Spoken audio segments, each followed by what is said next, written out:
এখানে এই কাজের লোকগুলো একসঙ্গে বসে টিভি দেখছিল, আর তখনই সেখানে ঠিকাদার চলে আসি। আরে তাড়াতাড়ি চলো, মালিক এসে গেছে। জি ঠিকাদার সাহেব বলুন, আমার কিছু কাজের লোক লাগবে। আমি যাব ভাই সাহেব, আমি সব কাজ করতে পারি। তাহলে আমরা কি এখানে বসে থাকতে এসেছি? আমরাও তো সব কাজ পারি, আমি যাব। আচ্ছা তোমরা সবাই আসলে আসতে পারো, কিন্তু আমি তোমাদের 200 টাকা করে দেবো। আরে ধ্যাত 200 টাকা? এখন তো সবাই মজুরি 500 টাকা দেয়। আরে ভাই আমি শুধু 200 টাকাই দেবো, যেতে হলে আমার গাড়িতে এসে বসো। হা হা, আরে পাগল, তোর এখানে 200 টাকার জন্য কেউ যাবে না। ঠিক আছে 200 টাকায় যদি কেউ যেতে চাও তাহলে আমার গাড়িতে এসে বসো। আরে এর চেয়ে ভালো তো আমরা টিভি দেখবো, চলো সবাই। আরে ভাইজান এখানে বসে না থেকে 200 টাকার কাজই করা ভালো, কমসে কম ঘরে তো সবাই একসঙ্গে ভালো মন্দ খেতে পারবো। হ্যাঁ ভাই হ্যাঁ চলো। আরে সাহেব চলুন, আমরা 200 টাকা দিয়ে কাজ করে দেবো। ঠিক আছে মনে থাকে যেন। আরে ভাই এই দোকানের সামনে কেন আনলো জানি না ভাই, মনে হয় এখানে কোনো কাজ আছে। এটা আপনি উঠিয়ে নিন, এখন এই মালগুলো গাড়িতে নিয়ে যাও। আরে মনে হয় এসব ছোট মোটো কাজের জন্য আমাদের এনেছে। আচ্ছা তোমাদের বাড়ি কোথায়? সাহেব আমাদের বাড়ি তো এখানেই। তাহলে নামো তোমরা গাড়ি থেকে। এই যে নাও 1000 টাকা করে তোমাদের মজুরি, আর এই মালগুলো তোমাদের। এটাই ছিল তোমাদের কাজ। শুকরিয়া ভাইজান শুকরিয়া, আল্লাহ আপনার ভালো করুক। আমরা তো অনেক সমস্যায় ভুগছিলাম। আরে এটা আমার দায়িত্ব, কালকে আবার আমি আসবো। ঠিক আছে ভাইজান। রমজান ওই যে দেখ ভালো মানুষটা আজকেও এসেছে, যে কালকে এদেরকে অনেক টাকার মাল কিনে দিয়েছে। চল আজকে আমরা এর সঙ্গে প্রথমে কাজে যাব। ভাইজান আজকে আপনার সাথে আমরা যাব,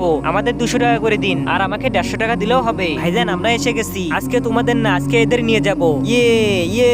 ঠিক আছে ভাইজান থাকেন তাহলে। এটাই হলো আমার গাছের গোডাউন। এই যে গাছগুলো দেখতেছো, এই সব গাছগুলো মাটিতে নামাতে হবে, এটাই তোমাদের কাজ। মনে হয় কাজ করার শেষে আমাদেরও ওসব দেবে।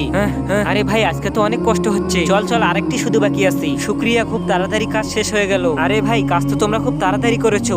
তার আগে যারা চ্যানেলটিকে সাবস্ক্রাইব করবে তাদের মা বাবা যেন অনেক দিন বেঁচে থাকে, আর যারা ভিডিওতে লাইক কমেন্ট করবে তাদের মনের আশা যেন পূরণ হয়। কমেন্টে লিখে যাও আই লাভ ইউ মা বাবা। যেরকম তোমাদের সঙ্গে ডিল হয়েছিল, এই যেন তোমার 200 তোমার 200। আরে ভাইজান কালকে ওদের তো 1000 করে টাকাও দিয়েছেন, আবার অনেক কিছু কিনেও দিয়েছেন। আরে ভাই ওরা তো আসল হকদার ছিল, 200 টাকার জন্য কাজ করতে এসেছে, আর আজকে তো তোমরা লোভে পড়ে এসেছো। চলো এবার তাড়াতাড়ি এখান থেকে চলে যাও।